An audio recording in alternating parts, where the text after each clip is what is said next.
मोगाच्या भावान भयणो आमी कशी जातली उजवाड जातली ती म्हणल्यार मोगाच्या भावान भयणो एक दिव्याक वा एक पणटेक तेल जाय म्हणटकीर आमी आमच्या जिवितांत आमकां देवाची गरज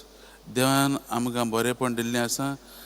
देवान आमकां आपलें उतर दिल्लें आसा आमी तें वाचून नियाळून आनी आमच्या जिविताक लावंक तें गरज तर आयज ताकाच लागून जेजू म्हणटा न्हू उतरांत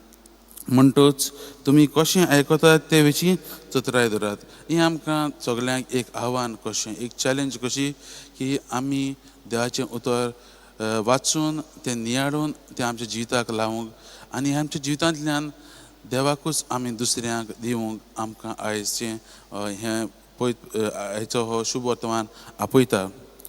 तर मोगाच्या भावान भयणो ह्या वाचपाचें नियाळ करता आसतना आमच्या जिविताचें नियाळ करुया आनी आमी पळया जायते फावटी आमी आमच्या भाव भयण्यांक जीं कश्टां वतात जीं त्रासांत आसात तांकां आमी उजवाड जावंक पावल्यात काय वो ना तें आमी मतीन धरुया आनी नियाळुया आनी पळया आमी करूंक ना वा आमी असलीं मनशां जावंक नाय जाल्यार देवा लागीं तीच कृपा मागुया आनी बोड मागुया आमी ताच्याच मोगान भरोवन ताचोच मोग अनुभवून दुसऱ्यांक आमी उजवाड जावंक हें जावं दी आमचें आयच्या दिसाचें मागणें.